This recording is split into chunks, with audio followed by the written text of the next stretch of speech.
Hey guys, Lewin here, and I'm pumped to announce the workouts for the Hawley Invitational this weekend. I've got Zachariah here. He's going to help me go over the standards, range of motion, and explain the workouts for you guys. There will be 3 workouts, and you'll see that workouts number 1 and 2 will be split up into 2 parts. So basically, there'll be 2 sections, and they'll be scored as 2 individual workouts. But here we go. The first workout is going to be a chipper. We'll call this 1A. So 1A will be a chipper of 50 overhead squats, 40 kettlebell swings, 30 ring dips, and then 2 shuttle runs. So 5, 4, 3, 2. So to go over the overhead squats, you'll have a bar. The weight for the guys is going to be 135 pounds. The weight for the girl, female athletes, are going to be 95 pounds. So you can bring it to overhead either way you like. I think Zach together is just going to snatch it up. And then all we're looking for, very simple, full depth, crease of the hip is going to go below the top of the knee. You'll show this to your judge, you'll check off before you start the workout, and he'll stand up. When he stands up, we're just looking for him to open up that hip. So he'll get to 50.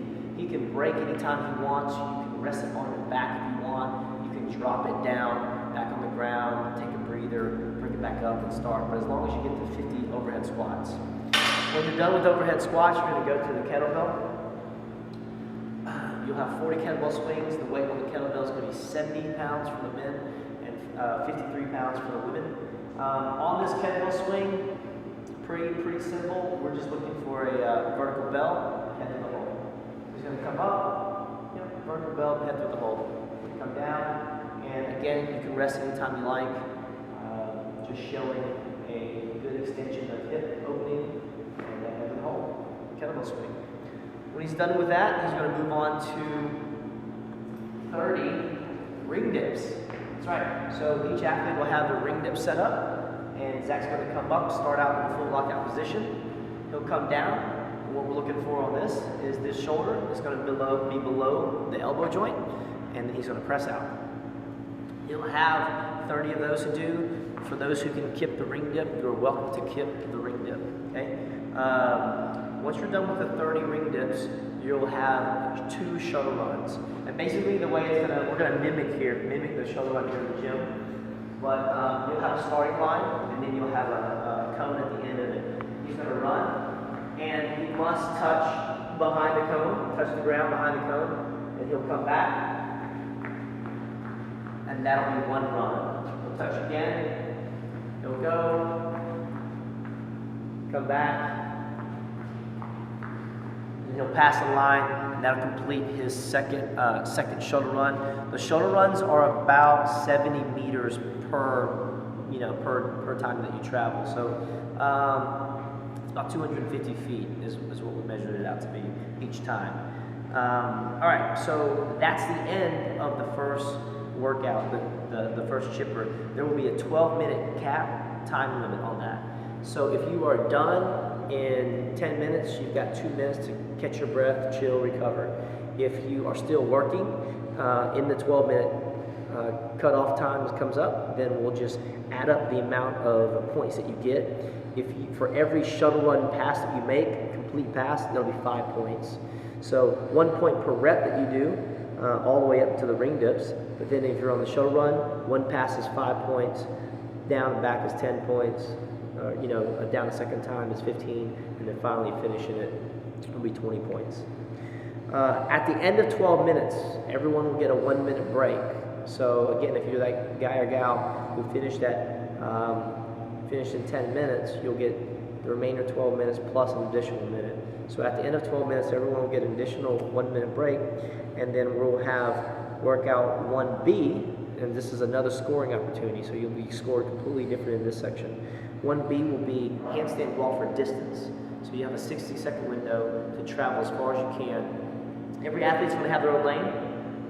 And Zachariah is going to kick up to a handstand and travel as far as he can before he falls. So he'll walk, and as his judge, I'll follow him, and when his feet calls,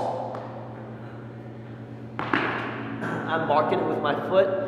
That's where his hands were before he fell, and then that's where he must start. His hands must start right there or behind that distance. Okay, so Zach can kick up, making sure that his hands are right there or behind my foot.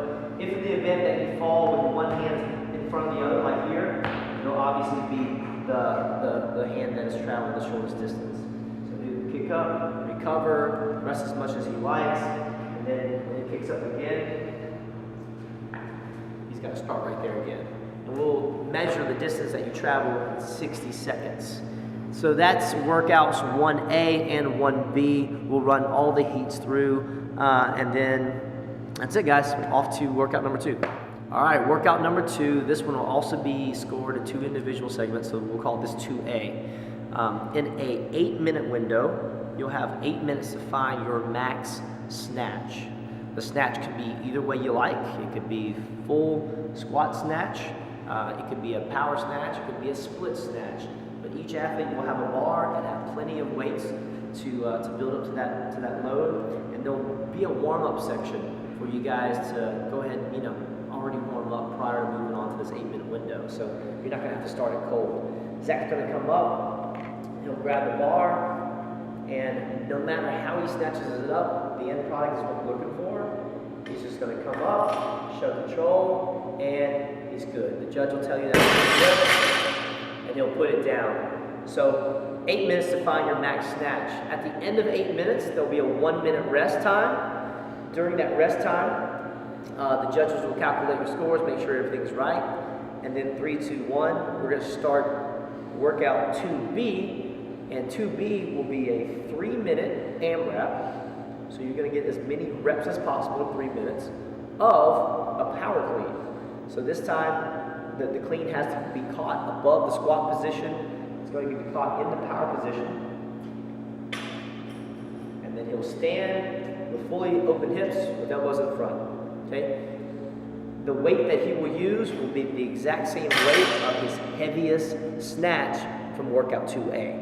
So first one's for heaviest load, the second one's for most reps. All right, guys, the last workout will be workout number 3. It'll be a 12-minute AMRAP, and the movements will be 10 squat cleans.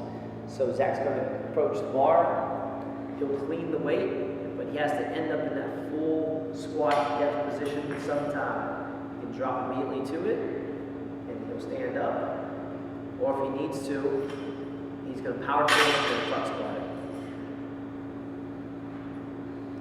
it. Again, full depth on the squat, fully erect position in his hips whenever he comes up. It'll be 10 squat cleans. The weight will be 155 pounds for the guys and 105 for the girls.